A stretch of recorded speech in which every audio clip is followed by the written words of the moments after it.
बिस्मिल्लाहिर्रहमानिर्रहीम। अस्सलाम वालेकुम। तैयार हो जाएं, कुछ बहुत ख़तरनाक होने वाला है, बहुत ज़्यादा ख़तरनाक होने वाला है। और इस दफ़ा सारी की सारी वॉइसेस आ रही हैं भारत के अपने अंदर से। सत्यपाल मलिक, ये भारत के अंदर बहुत बड़ी आवाज़ है। सत्यपाल मलिक असल में ये गवर्नर रह चुके हैं जम्मू एंड कश्मीर के, जो मकबूजा कश्मीर है भारत के अंदर, और इसके अलावा गोवा में रह चुके हैं और दीगर जगहों पर ये गवर्नर के फ़राइज़ अंजाम दे चुके हैं। इन्होंने जो इंकशाफ किया है वो रोंगटे खड़े कर देने वाला है। उन्होंने कहा है कि 2024 का इलेक्शन आ रहा है, उससे पहले पहले मोदी हो सकता है राम मंदिर के ऊपर हमला करवा दे, खुद ही राम मंदिर के ऊपर, जिसके लिए अब तक की सबसे बड़ी लड़ाई लड़ी है। उसने कहा किसी भी बड़े बीजेपी के रहनुमा को मरवा सकता है, या वो अपनी विक्ट्री के लिए पुलवामा से लेकर हर तरह का हरबा इस्तेमाल कर सकता है, और इस लेवल पर जाकर इस्तेमाल करेगा जिसका आप सोच भी नहीं सकते। ये एक जाहिल जाहिल जाहिल वजीर आजम है जो भारत पर इस वक्त मुसल्लत है। ये जनाब कौन है, इनके बारे में ज़रा समझ लें। जब पुलवामा हुआ था तो असल में ये उस वक्त मकबूजा कश्मीर के गवर्नर थे। जो भारतीय फौजियों का कन्वॉय आ रहा था जिसमें बहुत सारे भारतीय फौजी मारे गए, और वो असल में भारत के अंदर उन्होंने खुद हमला किया था, और इन्होंने बाद में जाकर कहा था कि वो हमला हमने करवाया है। अब हुआ क्या कि उस वक्त इन्होंने मोदी को जाकर मिले और मोदी को शाम को जाकर कहा कि 5 एयरक्राफ्ट मांगे थे उन्होंने, और वहाँ पर इतलात थी कि उन पर हमला हो सकता है। तो राजनाथ सिंह से जाकर 5 एयरक्राफ्ट मांगे थे कि भारतीय फौजियों को लेकर जाना है, और चंद मिनट के अंदर उनकी लाइफ बच सकती है, मामला सारा क्लियर हो जाएगा। तो राजनाथ सिंह ने इनकार कर दिया। उन्होंने कहा कि नहीं, वो गाड़ियों में जाएंगे, हत्ता कि वहाँ पर उस वक्त हाई अलर्ट था कि इनकी जान को खतरा, इन पर हमला हो सकता है। तो मैंने मोदी को जाकर कहा था कि ये हमारी वजह से हुआ सब कुछ। तो मोदी ने मुझे कहा कि अपना मुंह बंद रखना, और अपना मुंह बंद रखो वरना तुम्हारे खिलाफ कार्रवाई होगी। तो उन्होंने कहा कि असल में मैंने उस वक्त कोई बात नहीं की। फिर ऐसा इसी बात को लेकर मेरे मोदी से इख्तलाफात होना शुरू हो गए, क्योंकि मोदी से कोई बात नहीं करता। फिर सबूत आना शुरू हो गए कि हमला हमने करवाया था, जानबूझकर करवाया, अपने फौजियों को मरवाया। तो अब मोदी इलेक्शन जीतने के लिए किसी बड़े बीजेपी के रहनुमा को मरवा सकता है, या मोदी राम मंदिर के ऊपर हमला करवा सकता है, पुलवामा जैसा काम हो सकता है, और पाकिस्तान के साथ बड़े पैमाने की एक जंग छिड़ सकती है। उसने कहा मुल्क में दंगे हो सकते हैं, फसाद हो सकता है, किसी भी आखिरी हद तक मोदी जा सकता है। अब ये कोई, देखिए, इससे पहले किसी आम शख्स ने बात की होती तो समझ आती। चंद दिन पहले ममता बनर्जी ने ये बात की है कि पुलवामा तर्ज का एक हमला करवाने की मोदी तैयारी कर रहा है। फिर उससे पहले आप ये देखिए कि राहुल गांधी ने बात की थी। फिर उससे पहले अरविंद केजरीवाल ने बात की थी कि भाई सबूत दो। अब उसके बाद ये मोदी का लगाया हुआ गवर्नर था। ये बात आप अच्छी तरह समझ लें। सत्यपाल मलिक कि कांग्रेस का बंदा नहीं रहा था, ये बीजेपी का लगाया हुआ था। तो वो आकर कह रहा है कि उस वक्त ये सारी सूरत हाल हुई थी, मैंने उसको कहा था, लेकिन मोदी ने मेरी बात नहीं सुनी। मैंने कहा था कि मुझसे अगर ये मांगते एयरक्राफ्ट तो मैं दे देता, तो आपने उनको गाड़ियों पर क्यों भेजा? और फिर जब वो हमलावर आ रहा था तो 4 चेक पोस्टों पर उसकी चेकिंग क्यों नहीं हुई, जहां पर इतने नाके लगे हुए थे? और बड़ी अजीबोगरीब बात है कि वो 1 वे आ रहा था। तो 1 वे जब आ रहा था तो उसको वहां पर उड़ाया क्यों नहीं है किसी ने? 4 चेक पोस्ट वो क्लियर करके आ गया। भारत में तो कोई, आप कश्मीर में चेक पोस्ट क्लियर ही नहीं कर सकते, तो ये कैसे हो गया? अब उन्होंने जो इंकशाफ किया है, आप इसकी तैयारी कर लें।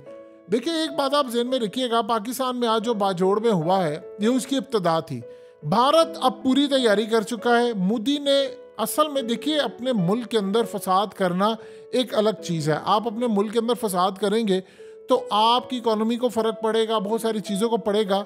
हाँ, ये पॉसिबिलिटी है कि वो अपने मुल्क में फसाद करवा कर नाम पाकिस्तान का लगा दे। ये नहीं वो चाहेगा कि वो अंदर ही अंदर करे, क्योंकि उसने जो जीतना है इलेक्शन, उसने ये कहकर जीतना है कि देखो मैं पाकिस्तान से ये लेकर आया हूँ, मैं गिलगित बल्तिस्तान लाया हूँ, मैं फलाना लाया हूँ, मैंने वादा पूरा किया है।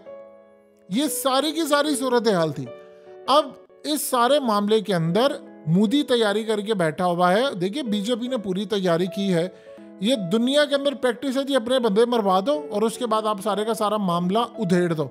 अब मोदी इस पूरे खेल के अंदर तैयारी करके बैठा है कि हमें करना क्या चाहिए।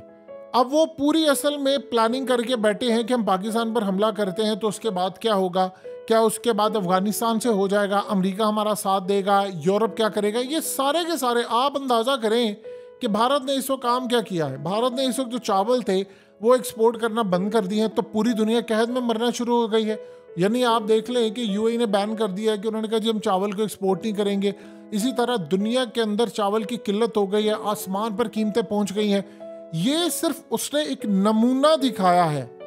उसने कहा है कि मैं अगर ये काम कर दूं, मैं एक नहीं इस तरह की बहुत सारी चीज़ें एक्सपोर्ट करता हूं, अगर मैंने वो बंद कर दी तो पूरी दुनिया के अंदर बहरान है। अब मिसाल के तौर पर इसी तरह चाइना पूरी दुनिया के अंदर माल एक्सपोर्ट करता है। तो चाइना ने जब 2-3 साल वाले पूरी दुनिया एक बीमारी की लपेट में थी, तो आप बताइए कि उसके बाद क्या हुआ पूरी दुनिया का हाल। आज तक पाकिस्तान के अंदर मामला है, यानी सप्लाई चेन मुतासिर हो गई थी, लाले पड़ गए थे खाने के, आसमान पर कीमतें चली गई थी।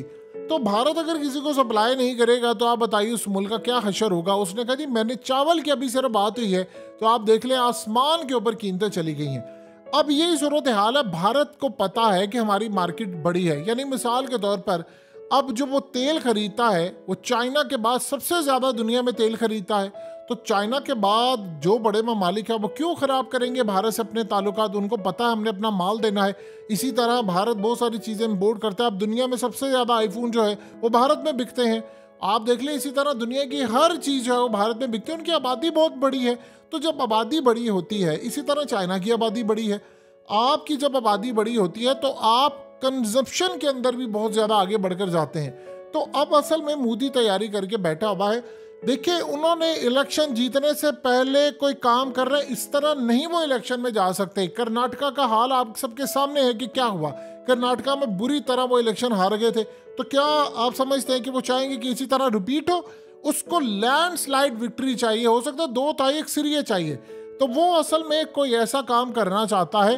और एक बात आप ज़हन में रखिएगा, जितना मर्जी पूरा वर्ल्ड कह ले, हम कह ले, दुनिया कह ले, मोदी ने उन्होंने करना ही करना है। वो उसके बगैर इलेक्शन में कूदना। 2014 से पहले उसने क्या कहा था? उसने कहा था मैं 6 माह के अंदर पाकिस्तान ख़त्म करूंगा, आप मुझे सिर्फ इक़्तिदार में आने दे। लेकिन वो अल्लाह का शुक्र है नहीं कर सका और ना उसकी इतनी हैसियत थी। लेकिन उसने कहा था असल में 2011 के बाद से मोदी की बड़ी एक चाह थी कि जी एबटाबाद ऑपरेशन हुआ था, उजामा था, तो मैं भी ये काम करूं। वो बड़ी देर से कह रहा था मेरी ये चाह थी, मैं एलओसी क्रॉस करूं, मैं स्ट्राइक करके आऊं। उन्होंने प्लान किया था 2015 के अंदर भी, लेकिन वो हो नहीं पाया। लेकिन फिर उन्होंने जो अपना टाइम रखा वो इलेक्शन से पहले था। तो असल में इस सारी सूरत हाल के अंदर यहाँ से मामला भी निकल कर जब आगे जाता है तो यही चीज़ है। अब तो भारत के अंदर खुलकर कहा जा रहा है कि भाई ये इलेक्शन से पहले काम करने जा रहा है, इसने ये काम करना है, ये करके रहेगा। तो मोदी तैयारी करके बैठा हुआ है। अब उनका मुहूर्त जो है वो पूरी तरह, अब मिसाल के तौर पर अगर वो गिलगित बल्तिस्तान में जाता है तो अमेरिका क्या उसकी बैक नहीं करेगा? वो तो चाहेंगे हम करेंगे बैक, वो तो बल्कि चाहेंगे कि चाइना कमजोर हो। आज जो रिपोर्ट आई है उसमें क्या कहा है कि अमेरिका को पूरी तरह नेस्तो नाबूद कर देगा चाइना। वो उसके ग्रिड को जला देगा, वो उसके सिस्टम के अंदर पेनिट्रेट कर चुका है, घुसा हुआ है, वो कुछ भी उसके साथ कर सकता है। उसके तैयारे से लेकर उसके मिसाइलों से लेकर तमाम चीज़ें उसके कंट्रोल में है। जब वो चाहेगा उसको मोड़ लेगा। तो क्या वो ये काम नहीं कर सकता? सो लिहाजा इस सारी सूरत हाल के अंदर सारे काम मुमकिन है, वो कर लेगा। अगर कोई ये समझ रहा है कि वो ये काम नहीं कर सकता तो वो करने को बहुत कुछ कर देगा। अब यहाँ तक ये तो एक सोच है कि जी राम मंदिर पर हमला कर सकता है। हो सकता है कि वो अपने जो राइट लेफ्ट के लोग हैं जिससे उससे कहे वो उनमें से किसी एक को ठिकाने लगाकर नाम पाकिस्तान पे लगा दो कि जी जंग शुरू है, मैं तो आ रहा हूँ। अब आप सोचिए राजनाथ सिंह हमें धमकियां देता फिर रहा है कि जी वो मैंने फोर्सेस को कह दिया। उस वक्त उसने कहा कि मैंने राजनाथ सिंह को जब उन्हें रिक्वेस्ट की थी कि आप तैयारे दे तो उसने देने से इनकार कर दिया था। इसकी कोई तहकीकात हुई, कैसे करेंगे? वहाँ की अदलिया भी इनके कंट्रोल में है। ये सारा कुछ तो वो कंट्रोल करते हैं। तो भारत के अंदर आप ये देखिए कि मामला कहाँ से कहाँ चले गए। अगले कुछ अरसे के अंदर जो हालात बता रहे हैं और जिस तरह मामला जा रहा है, चंद महीने के अंदर इलेक्शन है भारत में। ये बात आप ज़हन में रखिएगा, चंद महीने में भारत में इलेक्शन है। तो इलेक्शन से पहले वो अपनी पूरी तैयारी करके बैठे हैं। उन्होंने हर सूरत आना है पाकिस्तान की तरफ। वर्ल्ड वाइड उन्होंने अपनी पहले लॉबी कर ली हुई है कि किसको क्या कहना है, किसने क्या बयान देना है, कैसे लेवल पर जाकर काम करेगा। तो वो तैयारी करके बैठे हैं। सो अगले कुछ अरसे के अंदर जो सूरत हाल पैदा हो रही है वो असल में आपको इंडिकेट करेगी कि किस तरफ किस जगह मामला जा सकता है। लेकिन एक बात तय है जो भी जंग होनी है महदूद पैमाने की नहीं होगी, ये बड़े पैमाने पर होगी, एक आधा कोई स्ट्राइक नहीं होगा। और भारत कम से कम ये दिखाना चाहेगा कि हमने पिछली दफा जो हासिल नहीं किया, इस दफा हम वो अचीव करने जा रहे हैं।